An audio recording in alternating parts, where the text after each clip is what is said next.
کہ فَاسْتَجَبْنَا لَهُ وَنَجَّيْنَاهُ مِنَ الْغَمِّ، ہم نے اس کی دعا قبول کر لی اور ہم نے اسے غم سے نجات دی۔ تو اس سے یہ پتہ چلتا ہے کہ جب ہم آیت کریمہ پڑھتے ہیں لا الہ الا انت سبحانک انی کنت من الظالمین، اللہ کے سوا کوئی عبادت کے لائق نہیں، اے اللہ تو پاک ہے، میں یقیناً ظالموں میں سے، قصور میرا اپنا ہے، گناہ میرے اپنے ہیں، غلطیاں میری ہیں۔ جب انسان اپنی غلطی کا اعتراف کرتا ہے تو اللہ تعالیٰ اس سے بڑا خوش ہوتا ہے، کیونکہ شیطان نے تکبر کیا تھا، ابا، انکار کیا، واستکبرا، اور تکبر کیا، وکان من الکافرین، اور وہ کافروں میں سے ہو گیا۔ تو جب انسان اللہ کے حکم سے انکار کرتا ہے اور تکبر کرتا ہے کہ میں بڑی چیز ہوں اور اللہ کا حکم نہیں مانتا، تو پھر اللہ تعالیٰ کی ناراضگی آتی ہے۔ شیطان انسان کا دشمن ہے، شیطان انسان کے پیچھے لگا رہتا ہے اور وہ اس کے دل میں طرح طرح کے خیالات ڈالتا ہے، وسوسے ڈالتا ہے، اور کبھی کبھی اس کو ایسی باتیں سکھاتا ہے، اللہ نے تمہارے لیے کیا کیا، تمہاری تو کوئی دعا ہی قبول نہیں ہوتی، کوئی فائدہ نہیں اللہ تعالیٰ کو پکارنے کا، جاؤ کسی اور کے پاس۔ لیکن ہم دیکھتے ہیں کہ کس طرح اللہ سبحانہ تعالیٰ نے اس دعا کی بدولت یونس علیہ السلام کو معاف فرما دیا اور یونس علیہ السلام کو غم سے نجات دی، اور ساتھ ہی خوشخبری دی کہ اور سارے مومنوں کو بھی ہم ایسے ہی نجات دیتے ہیں۔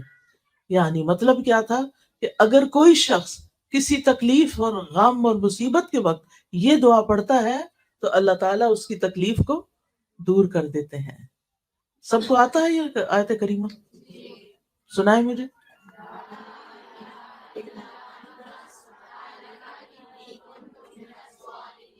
شابش، بہت ہی اچھا۔ تو اس سے کیا پتہ چلتا ہے کہ جب دل پہ بوجھ آئے، جب دل پہ غم آئے، جب کوئی فکر آئے، جب دل اداس ہو، جب دل پریشان ہو، تو کیا کریں؟ یہ آیت کریمہ پڑھیں، تسبیح پڑھیں۔ تسبیح غموں کا علاج ہے۔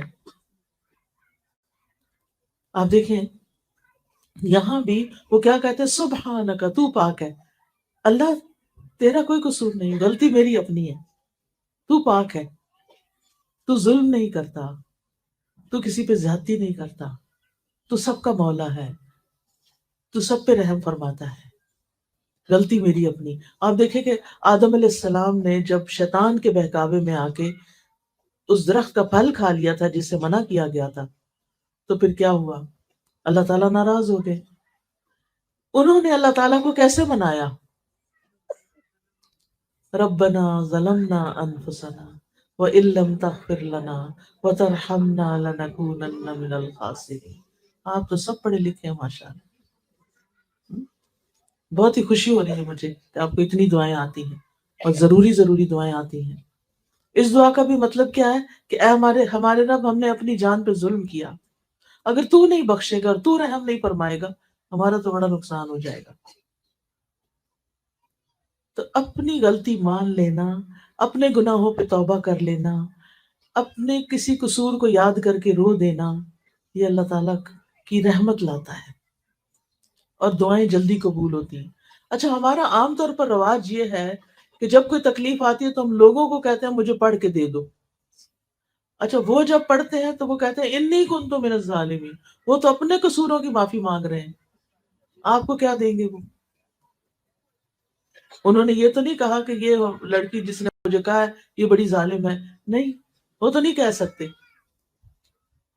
تو ہر انسان کو خود اپنے لیے پڑھنا چاہیے، ٹھیک ہے نا، زیادہ سے زیادہ، اور اس میں کوئی شرط نہیں ہے کہ ضرور 1.25 ہی پڑھے، آپ چاہیں تو 2 لاکھ پڑھ لیں، کسی نے منع نہیں کیا، 4 لاکھ پڑھ لیں،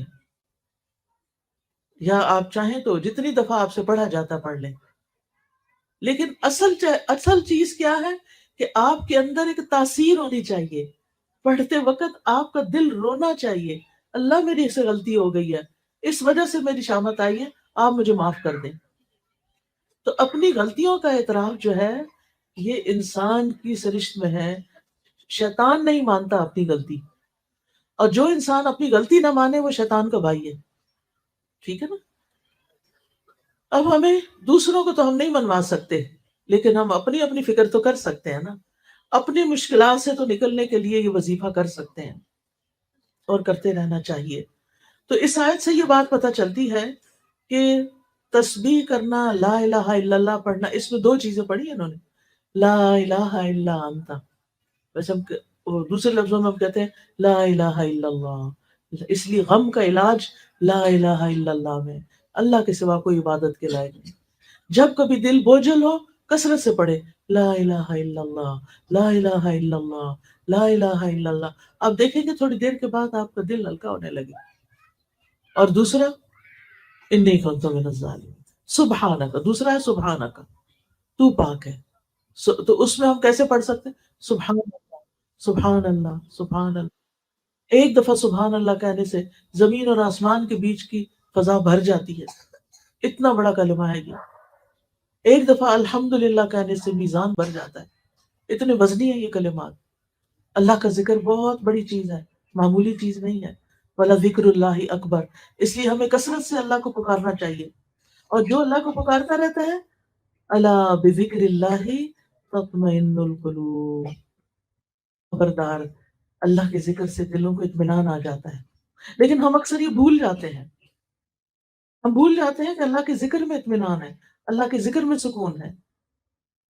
تو اللہ سبحانہ تعالیٰ کو ہر حال میں یاد کرتے رہے، اور تسبیح پڑھتے رہیں، اور لا الہ الا اللہ توحید کا اقرار کرتے رہیں۔ اس دعا کے بارے میں نبی صلی اللہ علیہ وسلم نے فرمایا، یونس علیہ السلام ذوالنون کی دعا جب وہ مچھلی کے پیٹ میں تھے، یعنی لا الہ الا انت سبحانک انی کنت من الظالمین، جب بھی کوئی مسلمان کسی معاملے میں ان الفاظ کے ساتھ اپنے رب سے دعا کرے، اس کی دعا ضرور قبول ہوگی۔ یعنی اگر آپ کی کوئی اور دعائیں بھی ہیں، کوئی حاجتیں ہیں، تو یہ تسبیح پڑھ کے ایک دفعہ پڑھے، دو دفعہ پڑھے، تین دفعہ، پانچ دفعہ، جتنا آپ کے پاس ٹائم ہے، یا دعا مانگنے سے پہلے آپ پڑھ لیں اور پھر اپنی دعا کریں۔ بچوں کے ایگزامز ہیں، یا کوئی جاب کا مسئلہ ہے، یا کاروبار کا مسئلہ ہے، یا کوئی بیمار ہے، یا کوئی دکھی ہے، پریشان ہے، تو آپ کیا کریں؟ دعا کریں، اپنے لیے بھی کریں، دوسروں کے لیے بھی کریں۔ مسلمان کی دعا مسلمان کے حق میں قبول ہوتی ہے، اور اس کے لیے فرشتہ دعا کرتا ہے، یا اللہ اس کو بھی یہی عطا فرما۔ اسی طرح رسول اللہ صلی اللہ علیہ وسلم نے فرمایا، کیا میں تمہیں ایسی چیز نہ بتا دوں کہ جب تم میں سے کسی آدمی کو کوئی رنج و الم ہو، دنیا کی آزمائشوں میں سے کوئی آزمائش آ جائے، اور وہ اس دعا کو پڑھے تو اس کی تکلیف دور ہو جائے گی؟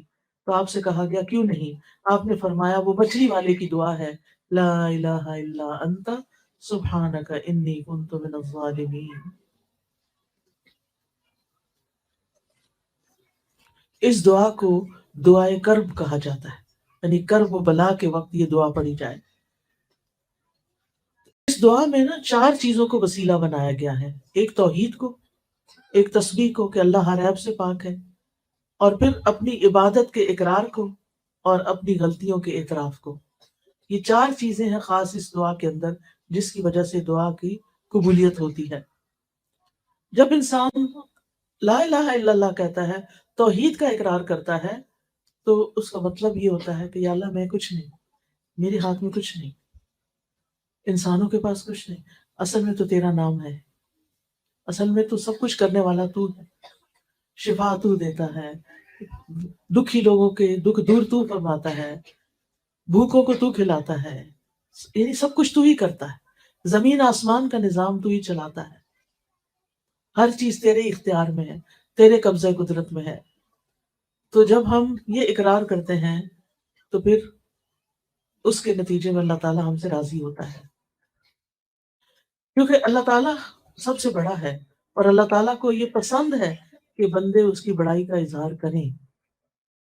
پھر اللہ تعالیٰ ہر عیب اور ہر نقص سے پاک ہے، اور جب ہم یہ یقین کر لیتے ہیں نا، تو پھر ہمارے دل میں اللہ تعالیٰ کے لیے بدگمانی نہیں آتی، پھر بندہ اللہ سے ناراض نہیں ہوتا۔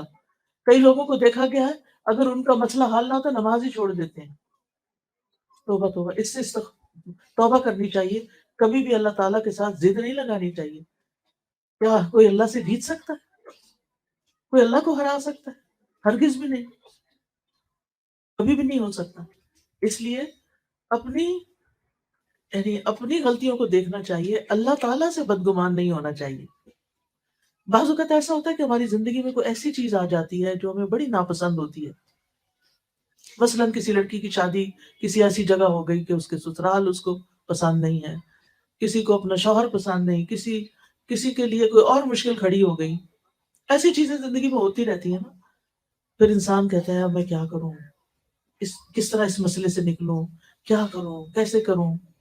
لیکن جب وہ یہ دیکھتا ہے کہ اللہ تعالیٰ فرماتے ہیں قرآن مجید میں عَسَىٰ أَن تَكْرَهُوا شَيْئًا وَيَجْعَلَ اللَّهُ فِيهِ خَيْرًا كَثِيرًا، ہو سکتا ہے ایک چیز تمہیں سخت ناپسند ہو اور اللہ تعالیٰ اس میں بہت بڑی خیر ڈال دے۔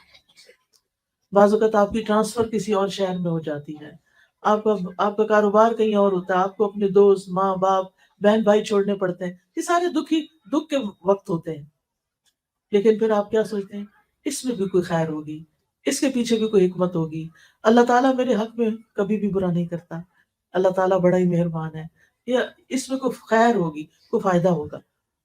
اور بعض سلف صالحین کہتے ہیں کہ ایک میرا فیصلہ ہوتا ہے اور ایک اللہ کا فیصلہ ہوتا ہے، نافذ تو اللہ کا فیصلہ ہوتا ہے، جب وہ اللہ کا فیصلہ نافذ ہو جاتا ہے اور وہ میری مرضی کے خلاف بھی ہوتا ہے تو تب بھی میں خوش ہوتا ہوں، میں کہتا ہوں میرا رب مجھ سے زیادہ جانتا ہے، میرے حق میں کیا بہتر تھا اس کو زیادہ پتا ہے۔ مثلا آپ کو بیٹے کی بڑی خواہش ہے اور بیٹی پیدا ہو جاتی، کتنا دکھ لگ جاتا ہے لوگوں کو، بعض لوگ تو بیٹی دیکھتے بھی نہیں ہیں، عید ہی کو جا کے دے دیتے ہیں یا مار ڈالتے ہیں یا پھینک دیتے ہیں، ایسے بھی واقعات ملتے ہیں، یا بیوی کو گھر سے نکال دیتے ہیں حالانکہ اس میں بیوی کا کوئی قصور نہیں، وہ تو اللہ کا فیصلہ ہے نا، جس کو چاہے بیٹے دے، جس کو چاہے بیٹیاں دے، جس کو چاہے دونوں دے، جس کو چاہے کچھ بھی نہ دے، یہ تو اللہ کا فیصلہ ہے، یہ تو اس کو پتا ہے کہ کس کے ساتھ کیسا معاملہ کرنا ہے۔ بندے کا کام کیا ہے کہ اللہ کے فیصلوں پہ راضی ہو جائے، یہ سوچ کے کہ اللہ زیادہ علم والا ہے، اللہ کی حکمت زیادہ ہے، اگر مجھے نہیں پتا تو یہ میری اپنی عقل کا قصور ہے کیونکہ میری عقل چھوٹی ہے۔